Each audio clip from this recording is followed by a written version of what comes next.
SIR আবহে তপ্ত পরিস্থিতির মধ্যেই আজ রাজ্যে আসছেন জ্ঞানেশ ভারতী। রাজ্যের সব জেলা শাসকের সঙ্গে শুনানি নিয়ে বৈঠক করবেন ডেপুটি নির্বাচন কমিশনার জ্ঞানেশ ভারতী।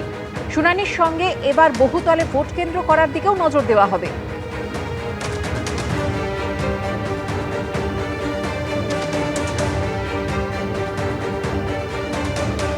এসআইআর আবহে তপ্ত পরিস্থিতির মধ্যেই আজ রাজ্যে আসছেন জ্ঞানেশ ভারতী। রাজ্যের সব জেলা শাসকের সঙ্গে শুনানি নিয়ে বৈঠক করবেন তিনি। শুনানির সঙ্গে এবার বহুতলে ভোট কেন্দ্র করার দিকেও নজর দেবেন জ্ঞানেশ ভারতী।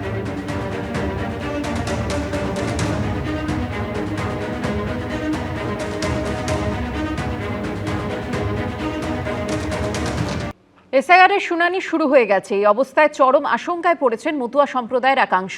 অনেকেই সিএএতে আবেদন করলেও এখনো সার্টিফিকেট হাতে পাননি, আবার অনেকেই এখনো আবেদন করেননি, কিন্তু ইতিমধ্যেই ডাক পড়েছে শুনানিতে। কত গন্ডগোল কতটা শুনতেছি, তো ভয় করে নাম্বার যায় নাকি। এই যে এতদিন ভোট দিয়েছি, এখন পারবো কি না সেটা একটা টেনশন না। সোমবার এসআইআর এর শুনানির তৃতীয় দিনেও দেখা গেছে লম্বা লাইন, চোখে মুখে উৎকণ্ঠা। এই পরিস্থিতিতে চরম দুশ্চিন্তায় পড়েছেন মতুয়া সম্প্রদায়ের মানুষরাও, যাদের অনেকেরই নাম খসড়া ভোটার তালিকা থেকে বাদ গেছে। নির্বাচন কমিশন আগেই জানিয়ে দিয়েছে, সিএ সার্টিফিকেট যাদের রয়েছে তারা নতুন করে ভোটার তালিকায় নাম তোলার জন্য ফর্ম 6 পূরণ করবেন। কিন্তু যারা আবেদন করেও এখনো নাগরিকত্বের শংসাপত্র পাননি, অথবা যারা এখনো সিএতে আবেদনই করেননি, কি করবেন, কোথায় যাবেন, এই প্রশ্নগুলোই এখন মতুয়াদের চোখে মুখে। যেমন গাইঘাটার বাসিন্দা মতুয়া সম্প্রদায়ের দীপক রায় 1994 সালে বাংলাদেশের বাগেরহাট থেকে ভারতে আসেন। ইতিমধ্যেই সিএতে আবেদন করেছেন, কিন্তু সার্টিফিকেট এখনো পাননি। ভোট দিতে পারবো কি না পারবো এটাই আমাদের সন্দেহজনক। সার্টিফিকেটটা পাইলে আমাদের খুব সুবিধা হইতো। আমাদের হেয়ারিংয়ে ডাকছে, আমাদের হেয়ারিংয়ে দেখাতে পারতাম। আমরা মতুয়া সম্প্রদায় বিশালই দুশ্চিন্তার ভিতরে আছি যে আমরা ভোট দিতে পারবো কি না পারবো। শুটিয়ার বাসিন্দা মলিনা বিশ্বাসের বয়স 75 পেরিয়েছে অনেকদিন আগেই। এসেছিলেন বাংলাদেশের গোপালগঞ্জ থেকে। সিএতে আবেদন করলেও এখনো নাগরিকত্বের শংসাপত্র পাননি। ফলে এই বয়সে এসে এসআইআর এর শুনানিতে ডাক পড়েছে তার। চিন্তা হচ্ছে, তো বয়স হয়ে গেছে, তো এমন একটা শুনলেই ভয় করে। আর আগে তো এরকম ছিল না। এই দেশে আইছি বাবা, বিশাল কষ্ট করেছি, মাঠে ঘাটে খাস করে বাচ্চা কাচ্চা মানুষ করছি, বাঁচাইছি, বিশাল কষ্ট করেছি আমরা।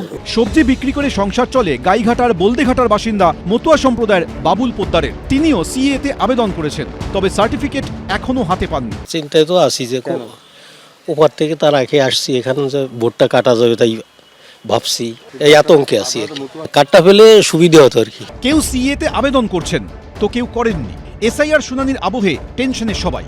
যেমন মধ্যমগ্রাম বিধানসভার অন্তর্গত ছোট জাগুলিয়ার বাসিন্দা ভৈরব সর্দার মতুয়া সম্প্রদায়ের, বাংলাদেশ থেকে এসেছেন, কিন্তু এখনো সিএতে আবেদন করেননি। এর মধ্যেই শুনানির ডাক চলে এসেছে। উনি আসছে 1994 সালে। নাম তুলতে পারিনি, কোনো ডকুমেন্টস ছিল না, যে কারণে নাম তুলতে পারিনি। কারণ দুশ্চিন্তা, এখন কাগজপত্র জমা দিয়েই দেখি, যদি কাগজপত্র দেখে যদি আমাদের মেনে নেয় তাহলে আমরা কার্ড পাবো, আর যদি না নেয় তাহলে পাবো না। বাংলাদেশ থেকে এলেও এখনো সিএতে আবেদন করেননি নিউ ব্যারাকপুর পুরসভার বাসিন্দা মিতু মণ্ডল। বলছে যে সিএতে অ্যাপ্লাই করে নাগরিকত্ব তারা পাবে, তারা যে পাবে নাগরিকত্বটা, কিন্তু আমরা তো দেখতে পাচ্ছি না যে তারা পেয়েছে। সুযোগ সুবিধা কিছুই পাবো না। গরিব মানুষ, এই যে রেশন পাই, লক্ষ্মীর ভান্ডার পাচ্ছি, কিন্তু ওইগুলো তো সব বন্ধ হয়ে যাবে। মতুয়াদের নিয়ে রাজনীতি চলছে ডান বাম সব পক্ষেরই। এসআইআর আবহে যা অন্য মাত্রা পেয়েছে। মতুয়া সম্প্রদায়কে অনিশ্চয়তার মধ্যে ফেলেছে বিজেপি। মতুয়াদের মধ্যে কিছু মানুষ কিছুদিনের জন্য বিজেপিকে ভুল বুঝে বিজেপির দিকে গেছিলেন। আজকে তারা বুঝতে পারছেন বিজেপি তাদের অস্তিত্বের সংকট শিকড় ধরে টান মারছে। চিন্তার কারণেই সবাই মিলে ভোট দেবে, হই হই করে ভোট দেবে, হই হই করে ভোট দিয়ে তৃণমূলকে সরিয়ে দেবে, হই হই করে ভোট দিয়ে তৃণমূলকে বার করে দেবে। যারা মতুয়া তাদের এই মাটির ওপরে যে অধিকার আছে, আমারও যে অধিকার আছে, দুটো সমান। সব মিলিয়ে এসআইআর এর শুনানি ঘিরে চরম দুশ্চিন্তায় মতুয়া সম্প্রদায়ের মানুষ। সমীরণ পাল, কৃষ্ণেন্দু অধিকারী, দীপক ঘোষ, এবিপি আনন্দ। নিউটাউনে দুর্গা অঙ্গনের ভিত্তিপ্রস্তর স্থাপন করলেন মুখ্যমন্ত্রী মমতা বন্দ্যোপাধ্যায়। 17 একরের বেশি জায়গার ওপর তৈরি হবে এই দুর্গা অঙ্গন। খরচ হবে প্রায় 262 কোটি টাকা।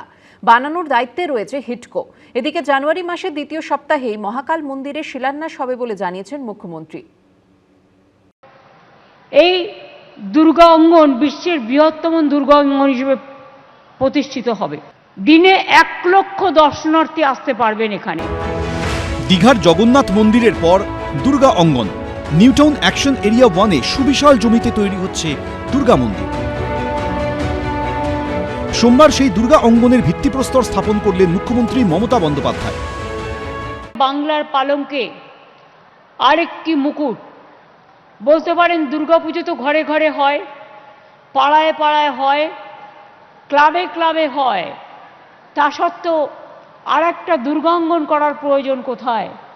প্রয়োজন এই কারণে, যেটা আমাদের জাতীয় উৎসব হিসেবে ইউনেস্কোর কাছ থেকে বিশেষ করে আমরা যে সম্মান পেয়েছি, সেই সম্মানটাকে সংরক্ষিত রাখার জন্য আজকের দিন এবং ভবিষ্যৎ প্রজন্মের জন্য।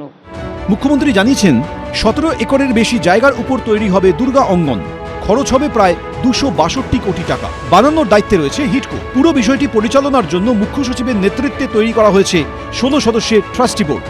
365 দিনই এখানে মা দুর্গা পুজোর নিত্য আঙ্গিনা হবে প্রতিদিন, এবং আমাদের 365 দিনই আপনারা মা দুর্গা দর্শন করার সুযোগ পাবেন এবং নানা রকম সাংস্কৃতিক প্রোগ্রাম দেখতে সুযোগ পাবেন।